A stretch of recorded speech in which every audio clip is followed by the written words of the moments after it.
Welcome to 5-Star Neighbor, where you don't have to be a celebrity to live like one. I'm your host, Brad Pritchett. Here, you'll get a taste of what some may call average people living the dream. We're on the search for people who aren't living in the limelight, but living their life to the fullest. You see, this show isn't about having the biggest house on the block, or how many cars or bedrooms or Rolexes you have. Instead, about that average neighbor celebrating what they do have and experiencing the things they've worked hard to achieve by showing us just how great their home and lifestyle are. From townhomes to apartments, condos and houses, you will see it all on this show. So sit back, relax, and watch as you receive tips from a 5-star neighbor.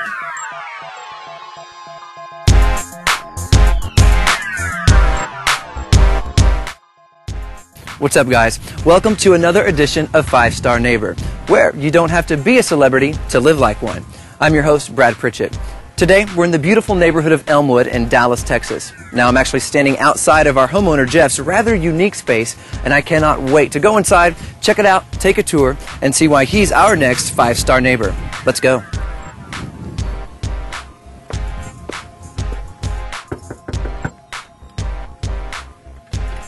Jeff, 5-star neighbor at your front door. How's it going? Very good. Is now a good time to come in and take a tour? Absolutely. Let's go. Jeff, thank you so much for letting us into your beautiful, beautiful space. First and foremost, we have to get right on here. What did this building used to be? This isn't your traditional home, right? That's exactly right. It used to be, they used to make ceramics here, clay molds And so how, right when I walk in the door, the first thing that hits me is how unique this space is, and it has some character and some history. How old is this building? 50 years old. Okay, yeah. Let's go all the way back a little bit for the people watching. What initially drove you to want to take this project on and live in this space? I just wanted to move out of your typical house. I wanted something completely different. Okay, were you more driving? loft. Were you driving by and you saw what it used to be, and then you said, "Hey, let's take this project on"? No, I just had a vision. It was in the neighborhood. I lived in this neighborhood ever since I've been living in Dallas, and it was for sale, and I had the opportunity to get it. And okay, so how long ago did that take place? I mean, how long? That was about 10 years ago. 10 years ago? Yeah. And initially, when I walk in, I see a lot of the things that you've been working on for quite some time. So how long has this project taken you from start to finish? Oh, the interior space, probably 2 years. 2 years? 2 years, yeah. From gutting it to what you see now. Okay, and so what would you call this space right when you walk in? This kind of a reception area? A reception, yeah, kind of little, maybe a lounge area. You have your cocktail here, open up the door when the weather's nice, see your neighbor across the street, invite him over, but yeah. It makes me want to sit down. Now, before we get going, I see the first initial thing right when I jump in, I see that you have a love for plants. Am I right on that? That's exactly right, yeah. We got a greenhouse, and we grow orchids, tillandsias, bromeliads, and some ferns. And a lot of the collection here is everything is orchid related. Right. Okay. I have a feeling we're going to be seeing a little bit more of the plants later. But before, how about we take a tour of the rest of the place? Sure. Let's go. Let's go. Do it. After you. All right, Jeff. As we make our way into your dining and living space, the first thing I need to talk about are these beautiful room dividers. These beautiful, beautiful stained glass panels. Talk to me about how these came about. A good friend of mine worked at TGI Fridays, and these were produced for the restaurant in the early days, and they apparently had some they weren't using, and we ended up with them. So from TGI Fridays to your living room, what a wonderful transformation. Did you have to buy these, or were they given to you? No, we had to buy them, but the price was very, very reasonable. So for a good price. Now, I noticed that these are actually on casters so that you can actually better divide the space, correct? Yep. Okay, and they fit the space so perfectly. Were these altered for this, or did you alter, or the other way around? We built the wall to accommodate the doors when we were doing the initial renovation. Well, they're beautiful, and I imagine when the sun's coming in, they reflect so many beautiful different images. Okay, let's talk about what we're actually standing in front of. This massive aquarium, like a celebrity would actually have in their home. How long have you had this? I've had that 2 years, ever since we moved into the space. It it's like having another window. There's only one window in the space, and it seems like it brings in a little natural feeling of light. Very smart. Yeah. So for 2 years, we have the 2 fish. 2 years, 2 fish. So year 1, year 2. Yeah. What's the upkeep on a massive? Wipe the walls down about once every week and a half. Yeah, it's beautiful. I'm sure it makes a lot of people jealous. I'd love to have something like this in my home personally.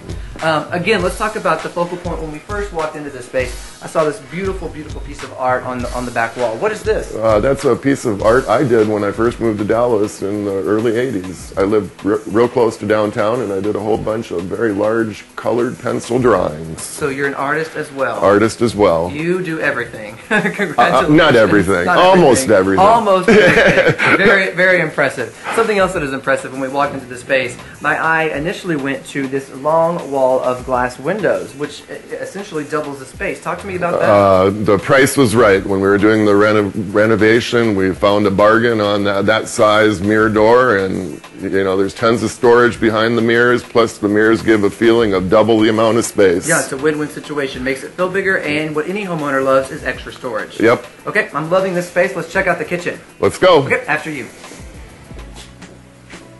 All right, Jeff, as we move into your kitchen, a certain question comes to mind. A lot of things I like to ask the homeowners, if you have a certain design aesthetic, if you had to be categorized as far as traditional or modern, eclectic, how would you describe your design? I would say eclectic. Eclectic? Eclectic, yeah. And eclectic this kitchen is, actually. The color choices are wonderful, the different treatments on the cabinets. What made you go with the deep brown and the bright yellows? Well, the Traders Village, they have discount paint, and when we were deciding colors for the whole loft, we just bought 10 gallons of colors that went together, and when we got home, decided what colors went on what wall. Congratulations, it worked well. It really does pop in this kitchen. It looks great. Something else that caught my eye immediately upon entering this beautiful space is the wonderful cabinet treatment. Talk to me about that. Those were, I think they came out of some 50s apartments. When we bought them from a salvage place, they were covered with this hideous wood grain vinyl contact paper, and we took it off and did a DA finish on them and clear coated them with polyurethane, and that's what we have today. So is there an actual tool that you use to kind of grind down to make these circular? Just a grinder. Just a grinder? And then there it is. It's there done. it is. Yeah, wonderful. Voila. I love the space. Now another space that I love is we actually passed your bathroom. Can we go check that out? Yep, let's go. Right, let's go.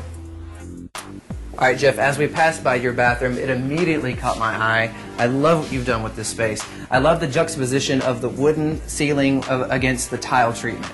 And that's exactly what I want to talk about, is this wonderful porcelain tile treatment. What made you choose this? It had a natural, kind of organic look. It looks like there's many pieces, but actually they're big tiles. They're 12 by 18 porcelain tiles. Oh, so those weren't all individually laid? No. Okay, because I felt sorry for the person that had to do that.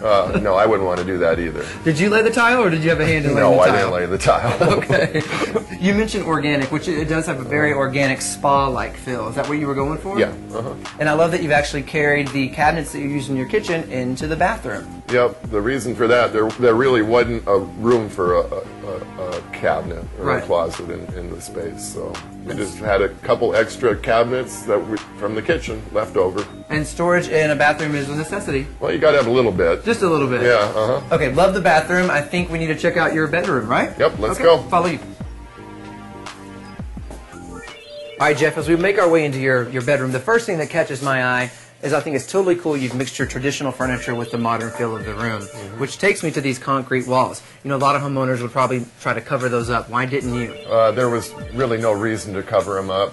No plumbing, no existing plumbing, and we used conduit for the little bit electric you do need in a bedroom, so there was really just no reason to cover them up with drywall. All right, well, it works well in this space. And something else that works well, not only in this space, but throughout your house, is the continuity of the ceiling and the floor. So let's first talk about these exposed wooden beams that you use throughout your house. Well, they were existing. It was sheetrocked over when it was originally built, and when I came in and did the renovation, removed the sheetrock, and there are these beautiful 2x12 beams were every 12 inches, and I was thinking about painting them, but a designer friend of mine said, "Don't you dare." So there they are, original. Any designer would say, "Don't you dare paint that wood." Yeah, and you looked out because they're in great condition. Yep. Also in great condition is this floor. Throughout the house you have this beautiful concrete floors. How did these come about? There was a little tile to strip, but pretty much it was original concrete, and we just put an acid stain on and a clear coat. That's great. Yep, thanks. Worked well with your dogs too, I bet, right? Yeah, the dogs love concrete. Exactly. Something else in this space I'd like to talk about are these glass blocks that I see up there. Any particular reason that those were installed? Yeah, because I was finding myself sleeping until 3 in the afternoon. You had a dark cave, so you needed some of that natural light let in? Yes, I did. Yeah. Again, these work well in this space. Yeah. Now, earlier, you mentioned your love for plants, so I'd like to go check out the greenhouse and the garden. Is that cool? Yep, let's go do it. After you. All right, Jeff, now you know here at 5-Star Neighbor, we're all about living like a celebrity, but not actually being one. And I don't think the case has ever been more true than right now in this jaw-dropping, beautiful garden and greenhouse space. Congratulations on this area. Thank you. Where are we standing right now? We're standing on the deck above a koi pond. Which not too many people can say they have a koi pond in their house. Yeah, that's true. There's not very many, but it's a very nice thing to have. I mean, it just makes it feel really relaxing in the patio area. Yeah, it's very, very tranquil. How many koi are in this koi pond? There's about 25. 25, and I can count about 2, so they must be camera shy, right? Well, no, they're actually hanging out because the weather's cooled down, and they typically do that in the cooler weather. So you say they like to hang down. How deep is this koi pond? 4 feet. 4 feet. 4 feet. What's the upkeep on something like this, and how often do the koi need to be fed? In the summertime, daily, and as far as upkeep, there's a little filter to change or clean about once every 2 months, and that's about it. Right. Now, obviously, around the perimeter of this koi pond and in this space is the foliage. You just can't even walk in here without just wanting to stare at everything. What kind of flowers and plants do you? A lot of perennials and hardy things for here in North Texas. Sable palm, windmill palms, Japanese red maples, and some ornamental shrubs. Monkey grass. With a space like this, you know, you want to hang out here as much as you can. How often are you able to come out here and relax? In the spring and fall, we try to come out here daily. If possible. As much as you can. Yeah. Okay, and to me, you know, the creme of the creme right here is this greenhouse. Not too many people can say they have their own greenhouse. Talk to me about how this came about. Well, when you grow orchids and bromeliads and phyllangias, you need a greenhouse to grow them. Okay. So when you first actually stumbled across this property, what was this area out here before it was this now? Dirt parking lot. So from a dirt parking lot to a greenhouse. Yeah, How much time do you spend in your greenhouse? About 10, 12 hours a week. Is it therapeutic for you? Used to be. Used to be. Now it's work. Well, congratulations on, again, a wonderful, wonderful space. Let's check out the front of the house. Okay. All right, Jeff, we've definitely had a blast today getting to know your space. Now let's get to know a little bit about you. What do you do for a living? Grow plants and do graphic design. Grow plants. Well, that's no shocker. It definitely shows in your space. It's a beautiful, beautiful space. You know, as a token of our appreciation, we'd like to give you this 5-Star Neighbor t-shirt. Oh, gee, thanks. Yes, and also a check for you to spend however you see fit on your beautiful home. And I think after today, you've definitely proven you have what it takes to be a 5-Star Neighbor. Thank you. Thank you so much.